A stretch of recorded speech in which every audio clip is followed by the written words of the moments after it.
आज हम कक्षा 11वीं में विभिन्न चतुर्थांशों में किस प्रकार की कंडीशन होती है साइन cos tan की, उसको जरा पता करें। विभिन्न प्रकार के मान आते हैं हमारे पास में। ध्यान से देखिए तो हम पाएंगे ऋण थीटा जब हम घड़ी की दिशा में चलेंगे, जब हम घड़ी की दिशा में चलेंगे मतलब क्लॉकवाइज चलते हैं, तो बनने वाला जो कोण है वो ऋणात्मक कोण कहलाता है। जब हम सुई की घड़ी के विपरीत चलेंगे जिसको एंटी क्लॉकवाइज कहें, तो यहां बनने वाला कोण धन थीटा। अब यहां पर लिखा है ऋण थीटा। ऋण थीटा का मतलब है कि हमारे पास यहां पे चतुर्थांश आएगा, ये चौथा चतुर्थांश आएगा, और चौथे में क्योंकि हम जानते हैं पहले में ऑल पॉजिटिव, दूसरे में साइन और इसका व्युत्क्रम कोसेक धनात्मक, बाकी सब ऋणात्मक, तीसरे में टेन और इसका व्युत्क्रम काट धनात्मक, बाकी सब ऋणात्मक, और चौथे में कास और सेक धनात्मक, बाकी सब ऋणात्मक। तो इसलिए साइन माइनस थीटा का मान होगा ऋण साइन थीटा। साइन माइनस थीटा का मान होगा ऋण साइन थीटा। अब ध्यान से देखिए, साइन थीटा मतलब पहला चतुर्थांश, और पहले में हम में से सब जानते हैं पहले में कोई भी ऋणात्मक नहीं है, इसलिए यहां पर साइन थीटा यथावत साइन थीटा है। बात आती है 90 माइनस थीटा, मतलब ये जो 90 अंश का कोण है, 90 से पीछे की तरफ आने वाला यह कोण ये कहलाएगा 90 माइनस थीटा, क्योंकि ये हमारी घड़ी में जो घड़ी चलती है उसके डायरेक्शन में है, इसलिए 90 माइनस थीटा का कोण कहलाता। और 90 माइनस थीटा यहां जैसे थीटा पहले चतुर्थांश में है, वैसे 90 माइनस थीटा भी पहले चतुर्थांश में है, लेकिन y अक्ष के सापेक्ष आधार और लंब बदल जाते हैं, इसलिए साइन का पूरा कोण बन जाएगा cos थीटा। साइन का पूरा हो जाता है cos। 90 plus theta, 90 plus theta को ध्यान से देखें तो हम पाते हैं कि हम तो दूसरे चतुर्थांश में पहुंच रहे हैं, और दूसरे चतुर्थांश में साइन धनात्मक होता है, दूसरे चतुर्थांश में साइन धनात्मक होता है, लेकिन साइन के धनात्मक होने के साथ साथ क्योंकि ये y अक्ष है और y अक्ष पर साइन अपने पूरा कोण में बदलता है cos। cos 180 माइनस थीटा, 180 की लाइन से पीछे की ओर हटना, 180 अंश से पीछे की ओर हटना, मतलब आप अभी भी दूसरे चतुर्थांश में है।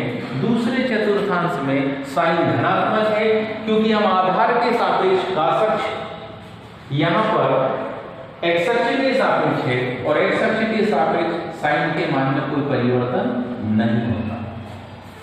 180 धन थीटा, 180 धन थीटा की कंडीशन कहलाती है कि हम x अक्ष के निचली ओर तीसरे चतुर्थांश में पहुंचने जा रहे हैं, और इस तीसरे चतुर्थांश में साइन ऋणात्मक होता है, क्योंकि x अक्ष ही है, और x अक्ष के सापेक्ष कोई भी कोण अपने पूरा कोण में परिवर्तित नहीं होता।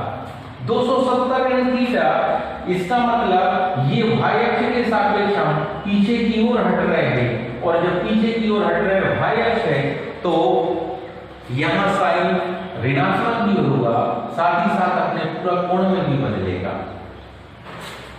आगे चले 270 धन थीटा, अभी भी हम y अक्ष के सापेक्ष ही बात कर रहे हैं, और y अक्ष के सापेक्ष जब बात करेंगे तो कोण अपने पूरक में बदलता है, पूरक के साथ साथ इसका चिन्ह भी बदलेगा, तो ये हो जाएगा ऋण cos थीटा। ध्यान दें 360 से पीछे की तरफ आना, मतलब वापिस चौथे ही चतुर्थांश में आना।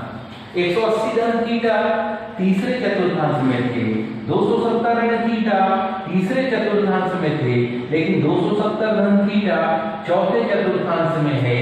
360 ऋण थीटा यह भी चौथे चतुर्थांश में है, लेकिन अब हम एक्स अक्ष के सापेक्ष है, इसलिए कोई भी कोण अपने पूरा कोण में नहीं बदलेगा, लेकिन हम चौथे में है, इसलिए साइन धनात्मक की बजाय ऋण हो जाएगा।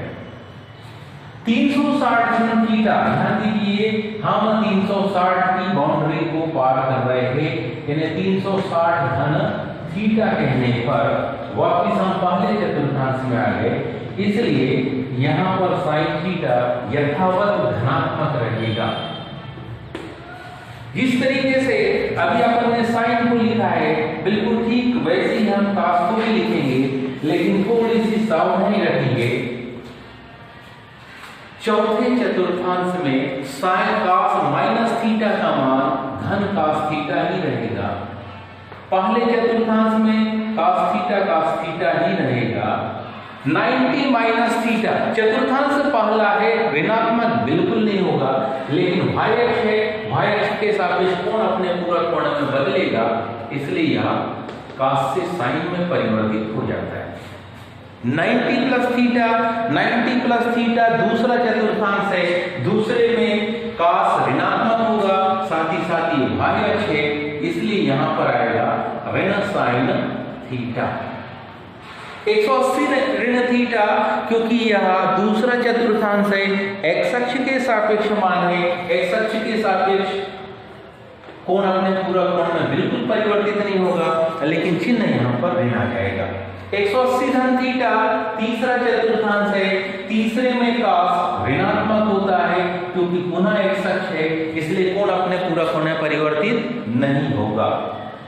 वापिस 270 ऋण थीटा की बात करें तो ये y अक्ष आ गई है, y अक्ष से पीछे की ओर अर्थात लंब और आधार यहाँ क्रमशः बदल जाते हैं, इसलिए कास बदलेगा साइन में, साथ ही साथ चिन्ह भी बदलेगा, क्योंकि तीसरा चतुर्थांश टेन और काट का है।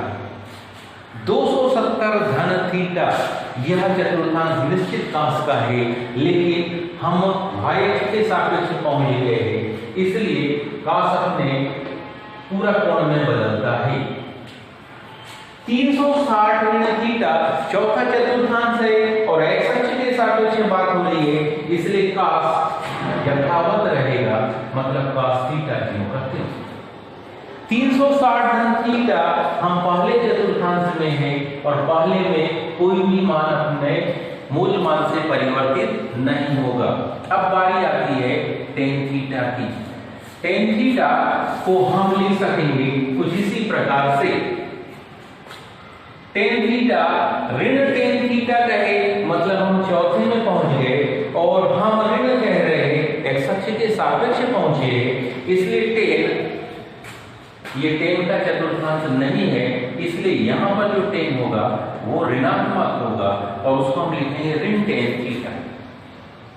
थीटा मतलब हम पहले चतुर्थांश में, पहले में कोई भी मान परिवर्तित नहीं होगा।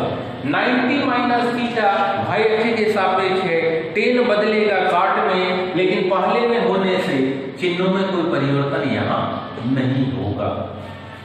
90 प्लस थीटा निश्चित हम दूसरे चतुर्थांश में जा रहे और y अक्ष के सापेक्ष बात कर रहे हैं, इसलिए टेन काट में बदलेगा, साथ ही साथ चिन्ह भी परिवर्तित होगा, तो ये होगा काट थीटा।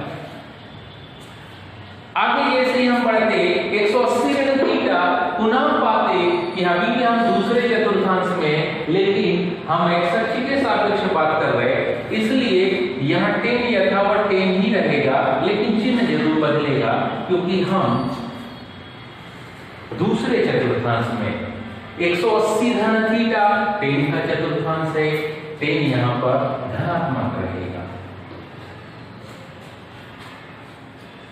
270 ऋण थीटा, क्योंकि हम y अक्ष के सापेक्ष बात कर रहे हैं, इसलिए टेन अपने पूरा कोण काट में बदलेगा, चिन्ह इसलिए नहीं बदलता क्योंकि ये टेन का ही चतुर्थांश है। 270 धन थीटा हम तीसरे से चौथे में जा रहे हैं, जो कि cos और sec का चतुर्थांश है। tan का नहीं है, मतलब tan व्युत्क्रम ही होगा, tan का व्युत्क्रम ही होगा और चिन्ह भी बदलेगा। 360 ऋण थीटा x अक्ष के सापेक्ष बात कर रहे हैं, इसलिए कोण अपने व्युत्क्रम में बिल्कुल नहीं बदलेगा, लेकिन क्योंकि यह tan का चतुर्थांश नहीं है, इसलिए यहाँ tan का साइन बदल जाएगा, ऋण tan थीटा। 360 ऋण थीटा वापिस हम पहले चतुर्थांश में आ गए हैं और यहाँ पर किसी का भी कोई भी मान परिवर्तित नहीं होता। जिस तरीके से हमने साइन को निकाला, बिल्कुल उसी तरीके से आप लोग कोसेक का मान निकाल सकते हो। उसी तरीके से आप लोग सेक थीटा का भी मान निकाल सकते हैं और इसी तरीके से आप लोग टेन की सहायता से ही कॉट थीटा के भी मान को निकाल लेंगे। ये आप लोगों का होमवर्क है, इसको आप लोग कंप्लीट करेंगे ऐसी मैं उम्मीद करता हूँ। आज जो समझाया वो काफ़ी समझ में आया होगा। समझ में आया हो तो इसको आप लोग सब्सक्राइब, लाइक और बेल आइकन को दबाएंगे, ऐसी मुझे उम्मीद है।